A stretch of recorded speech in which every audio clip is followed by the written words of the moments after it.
Assalamualaikum warahmatullahi wabarakatuh.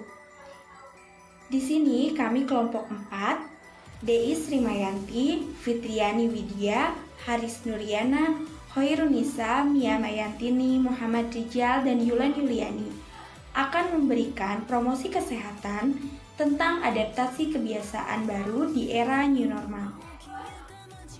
Adapun yang akan kami bahas, yang pertama adalah penyebaran virus corona, yang kedua pengertian new normal dan adaptasi kebiasaan baru, yang ketiga tujuan adaptasi kebiasaan baru, yang keempat persiapan dan perilaku adaptasi kebiasaan baru. Penyebaran virus corona COVID-19 mulai benar-benar luar biasa. COVID-19 adalah penyakit yang disebabkan oleh virus corona, sebuah makhluk sangat kecil berukuran sekitar 125 nanometer, namun bisa menyebabkan kematian. COVID-19 ditandai dengan munculnya gejala seperti batuk, pilek, flu, demam, gangguan pernapasan. Namun ada juga yang tidak nampak gejala, dan dalam kondisi parah bisa menyebabkan gagal napas dan bahkan kematian. Penularannya melalui droplets atau percikan batuk dan bersin. Virus dapat menyebar secara langsung melalui percikan batuk dan bersin atau napas orang yang terinfeksi yang kemudian terhirup oleh orang yang sehat. Virus juga dapat menyebar secara tidak langsung melalui benda-benda tercemar virus akibat percikan atau sentuhan tangan orang yang tercemar virus. Virus bisa tinggal di permukaan benda-benda dan hidup selama beberapa jam hingga beberapa hari. Namun, cairan disinfektan dapat membunuhnya. Virus ini juga belum ditemukan obat ataupun vaksinnya hingga sekarang, dan sekarang virus ini telah menjadi pandemi di seluruh dunia hingga menyebabkan banyak sekali kematian, dan sampai saat ini kasusnya masih terus meningkat. Untuk melawan virus, hal utama yang perlu kita lakukan adalah melakukan tindakan pencegahan seperti seringnya mencuci tangan menggunakan sabun, menerapkan etika batuk, memakai masker, meningkatkan daya tahan tubuh, menjaga jarak, dan hindari kerumunan. Itu memang cukup mudah, tapi intinya kita harus terus hidup bersih dan sehat. Terlihat halnya sepele, tapi masih banyak orang yang belum menerapkan hal tersebut, belum memuaskan karena kasusnya masih terus meningkat. Pengertian new normal dan AKB. New normal adalah suatu tindakan atau perilaku yang dilakukan oleh masyarakat dan semua institusi yang ada di wilayah tersebut untuk melakukan pola harian atau pola kerja atau pola hidup baru yang berbeda dengan sebelumnya. Bila hal ini tidak dilakukan, akan terjadi resiko penularan. Selanjutnya, agar new normal lebih mudah diinternalisasikan oleh masyarakat, maka new normal dinarasikan menjadi adaptasi kebiasaan baru. Maksud dari adaptasi kebiasaan baru adalah agar kita bisa bekerja, belajar, dan beraktivitas dengan produktif di era pandemi COVID-19.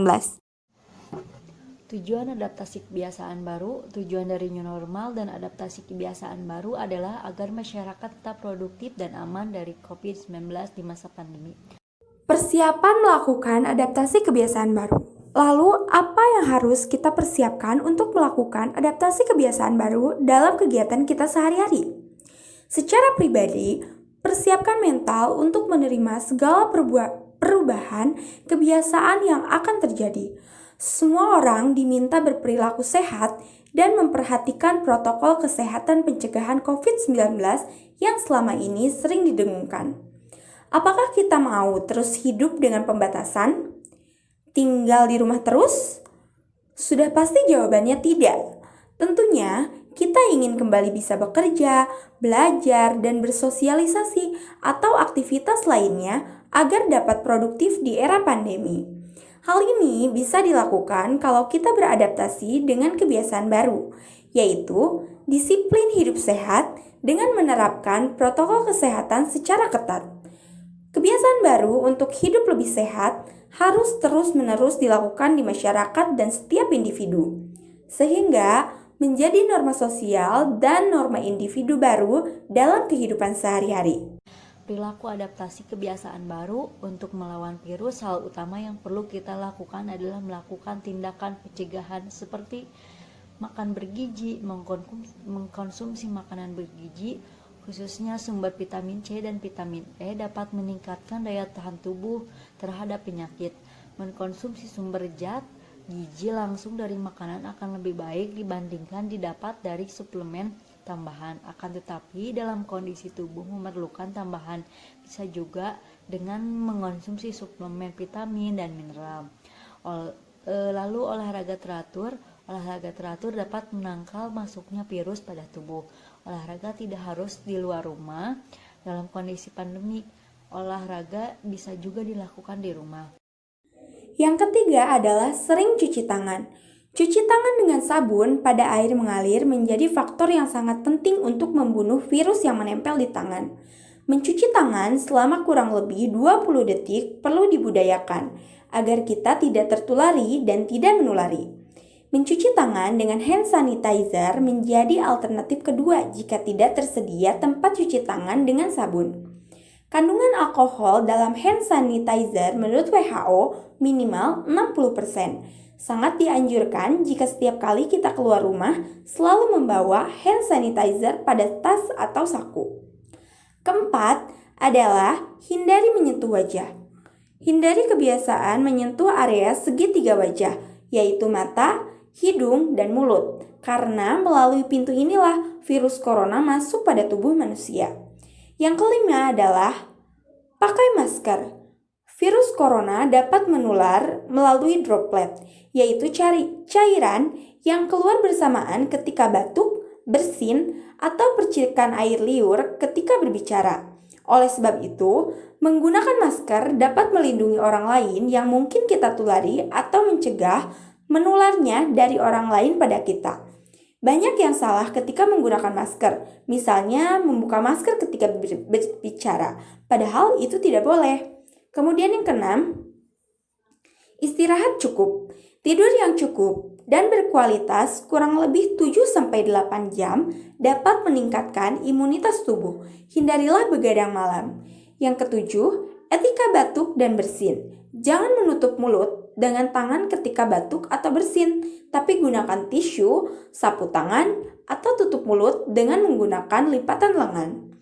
8. Menjaga kebersihan lingkungan. Saat ini marak kegiatan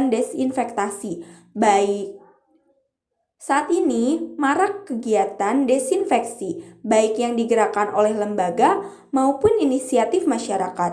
Fasilitas umum seperti bandara, pasar, stasiun, terminal, dan lainnya perlu dilakukan desinfeksi secara rutin. Untuk rumah, cukup dengan mengepel lantai 2 kali sehari. Membersihkan peralatan yang sering disentuh dengan tangan, kemudian seperti gagang pintu, gagang kulkas, pegangan tangga, kemudian handphone, meja, kursi, dan lain-lain. Yang kesembilan, hindari berkerumun dan jaga jarak aman. Menurut penelitian, percikan droplet keluar dari mulut rata-rata sejauh 1,8 meter. Oleh karena itu, jaga jarak dengan orang lain minimal 2 meter, jangan berkerumun, karena sangat berpotensi terjadi penularan. Hindari sentuhan fisik seperti bersalaman karena bisa menjadi penularan perpindahan virus dari tangan ke tangan. Yang paling penting yang harus kita lakukan adalah disiplin hidup sehat dengan menerapkan protokol kesehatan. Terima kasih. Wassalamualaikum warahmatullahi wabarakatuh.